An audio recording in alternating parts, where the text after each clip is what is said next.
Became Raja by performing very big sacrifices. अब इसमें example दिए हैं कि किस तरीके से रूलर्स बन गए थे बाद में, जो चेंजेस आए थे बिफोर 3000 ईयर्स अगो। ठीक है, इसके बारे में बताया है कि इसमें देखो क्या है। यहाँ सबसे मेन डिफीट करना। डिफीट का मतलब होता है किसी चीज़ को, मतलब जैसे दो के बीच में बैटल हो रही है, ठीक है, ऑफकोर्स उसमें एक ही तो विनर होगा ना, तो जो दूसरा रह गया वो डिफीटेड है। इस तरीके से, जैसे कि फॉर एग्जांपल,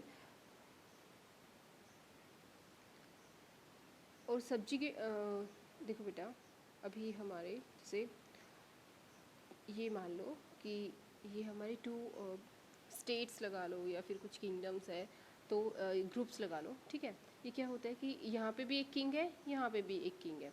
अब क्या हुआ, यहाँ पे ये इस रूलर ने क्या सोचा कि मैं इस वाले एरिया को कैप्चर कर लूँ, अपने अंडर में इसको ले लूँ, ठीक है। तो क्या करता था कि उसने इन दोनों के बीच में बैटल हुई, इसमें से मान लो कोई भी एक विनर हो गया, मान लो ये वाला विनर हो गया, तो इसमें क्या हुआ कि इसने इसको डिफीट कर दिया, ये तो डिफीटिंग के थ्रू हो गया। यानी कि अब ये जो एरिया है, जो भी किंगडम है या रूलिंग एरिया इसका है, उस पर इसका अब रूल चलेगा, ये इसके अंडर में आ गया। अब यही यहाँ का किंग बनेगा, ठीक है। ये यहाँ का भी किंग रहेगा और यहाँ का भी किंग रहेगा। अब क्या हुआ बेटा, अभी इसने क्या हुआ, कोई और प्लेसेस भी है, ठीक है, मान लो ये 2-3 प्लेसेस और हैं इस पर। अब उसने क्या सोचा कि मैं इन प्लेसेस को भी कैप्चर कर लेता हूँ, ठीक है।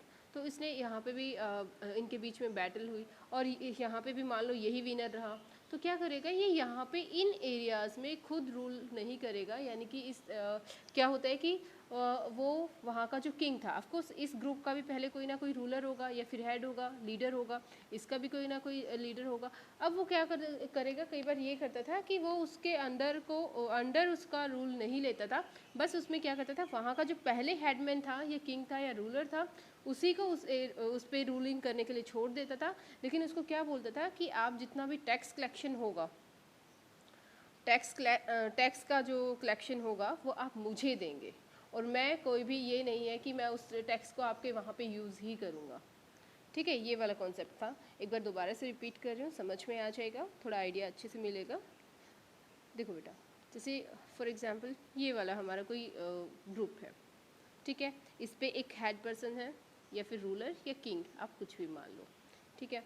इसमें क्या होता है कि जितने भी यहाँ के पीपल होते हैं, वो जो भी कुछ ना कुछ काम करते होंगे, कोई एग्रीकल्चर करता है, कोई क्राफ्ट पर्सन है, कोई कुछ है, मतलब हर किसी का कुछ ना कुछ काम होता है। तो बेटा उन पे ना कुछ टैक्सेस भी होते हैं, तो वो टैक्सेस अपना देते हैं अपने किंग को, और किंग क्या करता है, उनके जो है जितनी भी ज़रूरतें होती हैं वो उनके लिए कुछ ना कुछ करता रहता है। फॉर एग्ज़ाम्पल आज के टाइम पे अगर हम ले मान लो जैसे हमें बहुत सारे टैक्सेस देते हैं, किसी कोई भी चीज़ आप कुछ खरीदते हैं, तो उस पे साइड में आप जब उसका प्राइस देखेंगे तो उसके नीचे ये भी लिखा होगा कि कितना इसमें परसेंटेज टैक्सेस का है, ठीक है।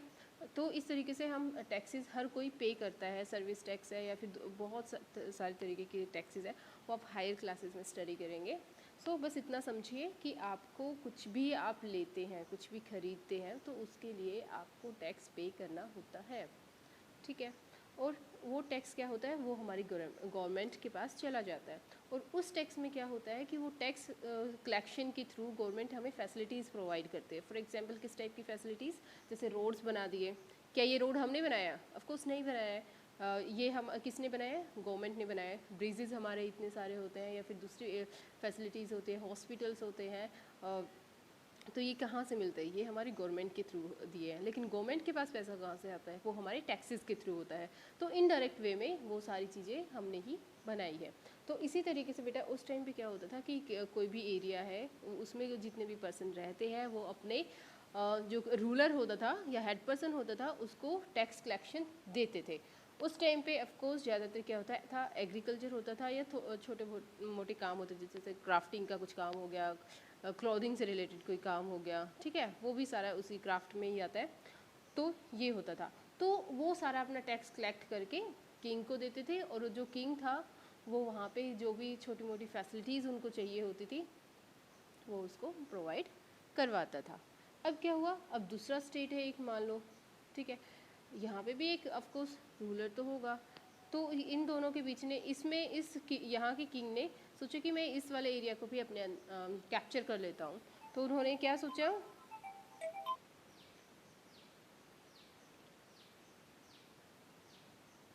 सो स्टूडेंट्स ये वाला जो रूलर है वो क्या सोचेगा कि मैं इस वाले को भी कैप्चर कर लेता हूँ। तो इन दोनों के बीच में जब बैटल होती थी, वॉर होता था, जो भी था, तो इनके बीच में मान लो ये वाला लीडर जो है, रूलर जो है, विनर हो गया। तो वो इस भी एरिया को कैप्चर कर लेता था और उसमें क्या करता था कि जितने भी पीपल अभी यहाँ पे हैं वो क्या करेंगे, उसको ही पे करेंगे टैक्सेस। अब मान लो इसका मन है कि मैं इस वाले एरिया को भी कैप्चर कर लूँ, इस ग्रुप को भी, तो वो इसके साथ भी करता था। और बाई चांस मान लो यहाँ पे भी वो विनर होता था तो वो इस वाले का भी किंग बन जाता था, रूलर बन जाता था। और यहाँ पे जो भी रूलर होता था उसको बोलता था कि आप सभी टैक्सेस कलेक्ट करेंगे और मुझे सबमिट करेंगे, ठीक है। और इसकी कोई भी अथॉरिटी नहीं होती थी कि वो अपने इन टैक्सेस से जो भी मिला है उसको, कि वो इस ग्रुप के